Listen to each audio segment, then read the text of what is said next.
I'm James Thornton. I'm an eco-lawyer and Zen Buddhist priest.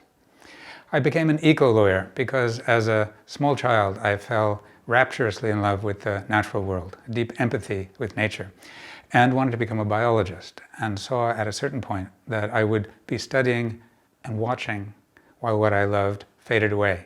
So I became a lawyer to try and protect it. And a Buddhist and a Zen Buddhist priest, because there's a Buddhist vow, which is very beautiful, which is to save all sentient beings. So for me, the work of being a Zen Buddhist priest and being an eco-lawyer are the same, saving all sentient beings, or as I now think of it, saving civilization. So let me tell you a little bit about the organization that I started called Client Earth, and then take you behind the scenes to talk about how I set up Client Earth and about the nature of my own purpose in life, and open my heart to you. So Client Earth is a group of environmental lawyers, and what we work on is trying to reduce or stop climate change, protecting nature, and protecting people from toxic substances so they can have a healthy life. I'll give you some examples. So in the climate change arena, when I started, I talked to scientists, as I always do, and they said, best thing you could do would be to stop new coal-fired power stations. They're public enemy number one for climate change. So back when we had 4 or 5 people, I vowed that we were going to stop every new coal-fired power station in Europe. Now it's been almost 14 years later, and we've actually done that. In China, a remarkable thing, we've been working with judges and prosecutors in China, and we've been training judges to decide environmental cases, and then training prosecutors to bring environmental cases. And since we started working with the prosecutors, they've brought over 100,000 environmental cases. That's in the last 3 years alone. An enormous change in a country that needs to change very quickly and is changing very quickly. One of the places that I go to get encouragement about the pace of change is China. So that gives you a sense of some of the things. I'll add one, which is about air pollution. So we work on air pollution all over Europe and soon all over the world, I hope.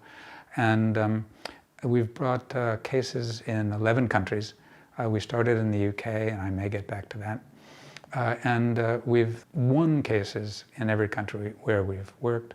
And in Germany, we've gotten judges to prohibit the use of diesel vehicles in the cities in which Volkswagen, Porsche, Mercedes live. A remarkable thing. And people then stopped buying diesel vehicles quickly after these victories, which led to a magazine you've never heard of called Green Fleet, an industry magazine, calling me in that year the number 6 most important person in the world in getting people to drive electric vehicles. The reason that was meaningful to me is that Elon Musk was number 8. And that's the only time I'll ever beat Elon Musk in anything, I think. So those are some of the examples of the kind of work we do. And when you look at an organization like Client Earth, which is now global and does the powerful and big things, you tend to think, I would tend to think looking at it, that it was inevitable, that this is the way it always was, or that it was easy to set up. So I'd like to take you a little bit behind the scenes now to show you how much that wasn't true, in case that relates to your own hopes of taking your actions forward in a big and powerful way. So why did I come to the UK at all? Well, essentially I was a legal exile from the United States. The man that I married, Martin Goodman, wasn't allowed to stay in the United States, so I came to England, his country. I became an English qualified lawyer, and then I looked around. I thought I would get a job in one of the great environmental organizations in Europe, and as it turns out, they barely used lawyers. They didn't really use lawyers to save the environment in Europe. So I saw that there was an opportunity there, and I then got a very small grant for a couple of years from a foundation in America, $30,000 a year, and used that to study all of European law and European environmental law, and come up with a strategy for how we might use law to save the environment beginning in Europe. And that process of learning all of this also took me to meet several hundred people all over Europe. The way I work is always to have deep engagement with people and learn much more from those engagements than I do from abstract study, although that's also very important. So after a couple of years of that going around and meeting people, it became obvious that I should create Client Earth. And I also had the first few donors in Europe, since Client Earth is a charity, it needs donors, and the first few staff members. Now, at that point, we were very small when we opened, just a few people, and then I needed to figure out something to do that would be of importance, but also capture people's attention. And the first thing was then 3 cases. I had realized that Germany, the UK, and the European Union didn't allow people to assert their rights in courts easily enough. It was hard to get into court. So the very first thing we did was to sue simultaneously Germany, the UK, and the EU. It was then an unknown organization of just a few people, and I thought that would make a splash, and it did. We won all of those cases, and that actually made a change. The next big case, because again I needed to establish that citizens could do this and to make a name for Client Earth, the next big case was against the UK, and that's back to the air pollution story. So tens of thousands of people in the UK die every year early of air pollution, hundreds of thousands across the EU, and no citizens group had ever tried to enforce the law that requires governments to clean up the air. So we did that. We went to court in the UK, all the way up to the Supreme Court, and we beat the UK in the Supreme Court and then in the European Court. And then the government was ordered to bring the country into compliance as soon as possible. Now, it still hasn't done that, but it hasn't fully done it. It's in the process of doing it. But without that work in the courts, it would never have done it. Because when we sued them in 2010, we wrote a letter. I learned when you became an English lawyer that you write polite letters to people before you sue them. That was new to me as an American lawyer.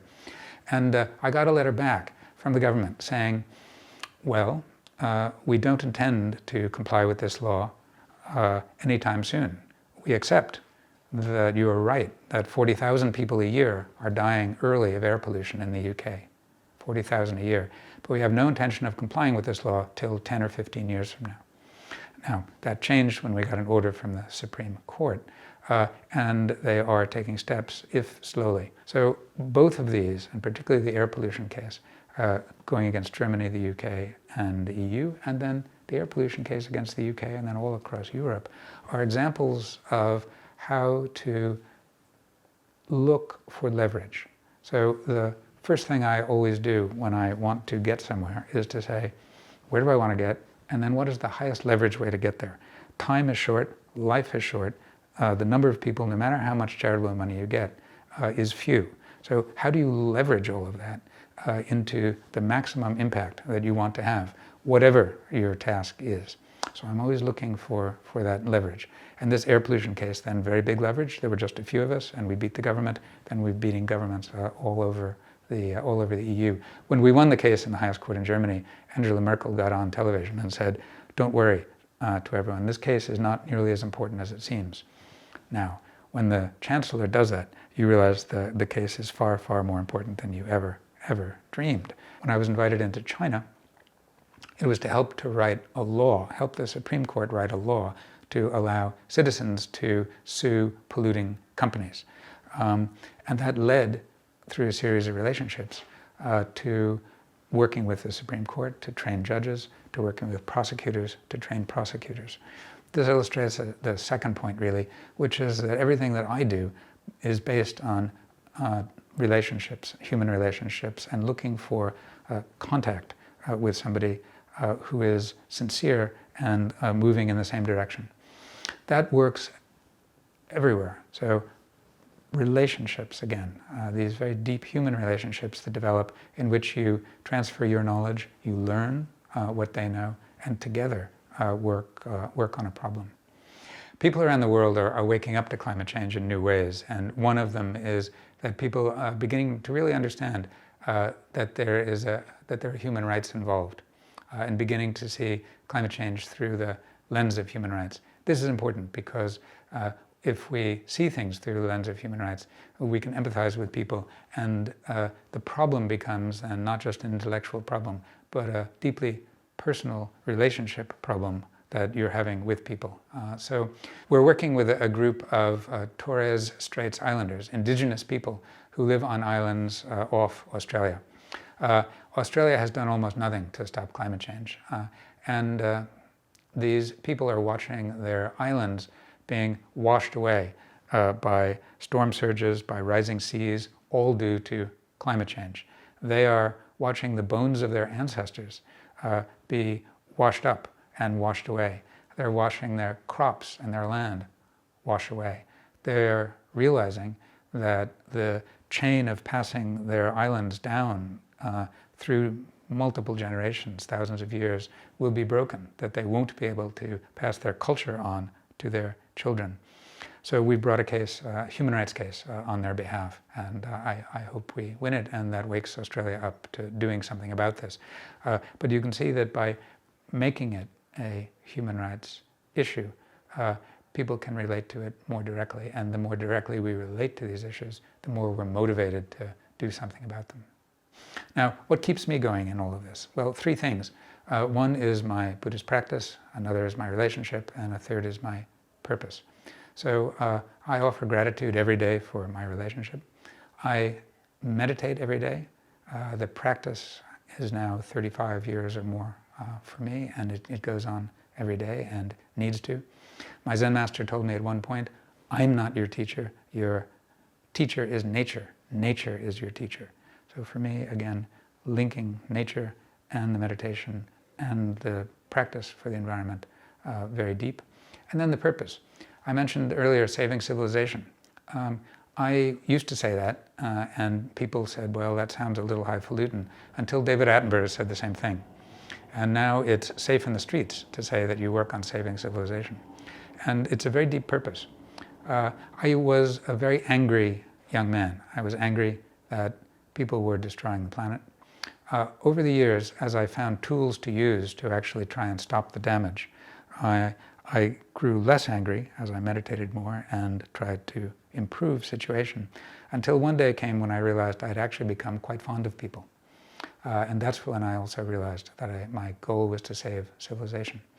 Now, every morning, it's another practice. Before I get up, I tap into that deep purpose. So I ask, what is my purpose? To remind myself of that every morning. And then ask, what is a small thing that I can do today to achieve that purpose? So the relationship, the meditation practice, and then the sense of purpose. And what might this mean for you? What about your life? My belief is that every person is a hero, and every person can find a path with heart.